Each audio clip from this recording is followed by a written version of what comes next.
I just came across this very disturbing story on my Twitter account. And let me tell you right now, this is a perfect example of when no means no turns deadly. So, in this picture, you see two people. On the left is a woman by the name of Ruth George, and on the right is a piece of shit by the name of Donald Thurman. She was 19, he's 26. So basically, the story goes is that this man thought that this young lady was attractive, and I'm not even gonna lie, she's a very pretty young woman. But he took it so far that it literally led to her death. I'm gonna go ahead and stop right there, and I'm gonna go ahead and just read this article. A man charged with strangling a 19-year-old University of Illinois at Chicago student last weekend in a campus parking garage allegedly became angry and put her into a chokehold when she refused to talk to him and acknowledge his catcalls. You heard that correctly. So because this woman turned down his advances and what she probably thought, like, who is this guy? Like, why is he trying to talk to me in that way? And why couldn't he just strike up a normal conversation in which I probably would have received it better?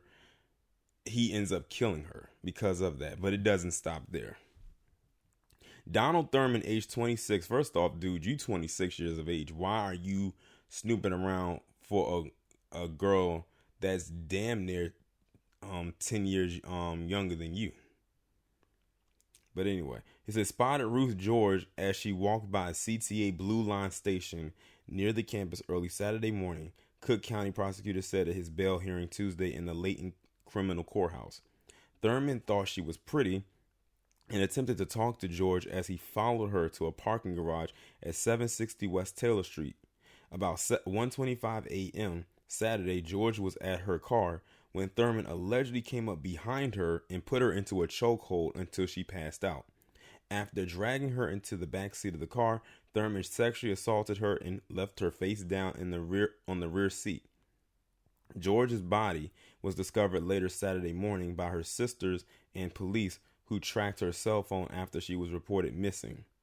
The Cook County Medical Examiner's officers ruled her death a homicide by strangulation.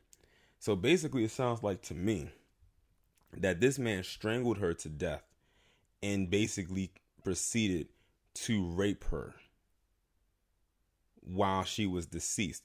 That could be seen as necrophilia because at that point, her body would have become a corpse. Thurman was taken into custody early Sunday when police spotted him in the area and later admitted to the attack, saying that he knew that his DNA would be all over the scene. Thurman was charged with first-degree murder and criminal sexual assault and ordered held without bail by Judge Charles Beach II. Prosecutors said they recovered a palm print from the Kia that matched Thurman and said he could clearly be seen on surveillance video from the CTA station and parking garage wearing a distinctive white jacket. A condom was also recovered from the floorboard of George's car, and the white jacket was found in the home where Thurman was staying. George of Berwyn, who was a sophomore at UIC, where she was on the honor roll, Murphy said, just before her attack, she had gone to an event with a friend for students on a medical track. A Lyft driver dropped off George and her friend near the campus, and George walked back to her car alone while her friend walked to a dorm. And at that point, that guy probably was already watching her. Ruth lived out her deep faith in Jesus by loving and serving others, leaving a legacy of Christ-centered kindness and sacrifice, her family said in a statement. She was the beloved baby of our family. We grieve with hope. We hold no hatred towards the perpetrator, but our hope is no other girl will be harmed in this way, and for a mother to never experience this type of heartache.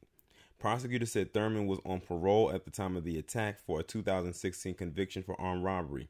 He was released in December 2018 after serving 2 years on a 6-year sentence. Well, it looks to me, he's definitely going to get a life sentence after this one, and he ain't going to be paroled from that. Thurman had been living in DeKalb after his release, but was having trouble finding work and moved to the city.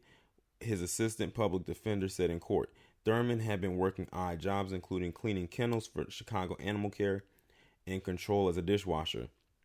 Police listed Thurman's most recent address as just off UIC's campus, but his public defender had said he had essentially been homeless recently and was moving between houses. His next court appearance is set for December 16th. This is it's a sad story right here. It's sad on a multiple counts. One, because this woman had fell victim to a creep. And two, it's sad that this guy had to do all of that just to get the attention of a young lady that was not checking for him to begin with. He moved in very, I guess you can say, incel-like ways. Now, this is a beta male for your ass. You know how we always talk about strags? This is a maggle. He is maggle defined right here. Took this girl's life. I don't want to call her girl because she was legal age. Took this young woman's life. Had her whole life ahead of her. Now she will be eternally 19. All because she didn't receive his advances. Most women would have seen what he was doing and called and labeled him a creep anyway. And now knowing what he's done and what he did, he will forever be known as a creep. But I think the sickest part about it is the fact that he strangled this woman to death and still proceeded to rape her in the back of his car. Or was it her car? I can't remember what they said in the article, but it was in the back. It was the rear seat of a vehicle. And then just left. And then he basically, in so many words, nonchalantly just said, yeah. He might as well just say, yeah, I did it. And what? Because he said it in such a nonchalant way, like they found his DNA. And it didn't take long to find him. So it's not like he was trying to be on the run. It's like he didn't care that he got caught. And like I said, and it doesn't surprise me, he has a criminal past. I mean, for him to have done something like this, to find out that he had a record already, doesn't surprise me. But like I say, whenever you have a bad element out there and they are allowed to have freedom, they'll abuse it. And that's exactly what he did. He got a second chance at freedom for what he did in 2016. He abused it a year after he gets out of jail. He got out of jail last year and he got multiple chances because they said he should have got 6 years and he only served 2. Only was out of jail for a year. And now he has murder charges, rape charges, and all types of things on against him. He's not going to back down. He's not getting out of this one. This is a life without parole sentencing that he's going to be getting. It's pretty obvious he's going to get it. Pretty damn obvious. But it's sad, it's sickening, and it's sad at the same time. And pathetic on his part especially. But y'all, I offer my condolences to the family. I'm sure they are most likely just pissed about that, especially the sister. Like they said, the sister found her. Imagine you found your sibling dead in a car, and then you find out what the cause of death was. Strangulation. That's a crazy way to go, because imagine you are being held by your throat with someone's arms or their hands, and you struggle to breathe. That is one of the worst feelings ever, to have to struggle to try to catch your breath, and you can't, especially when someone's overpowering you.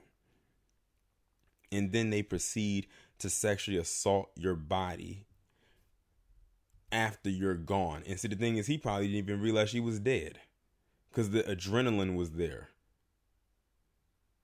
And I have a feeling that something just tells me he may have been eyeing her for a while. I don't think he just saw her that day. I think he's probably seen her for a while. I could be wrong, but I might be right. But y'all let me know what y'all think about this down in the comments, and I'll talk to you in the next one.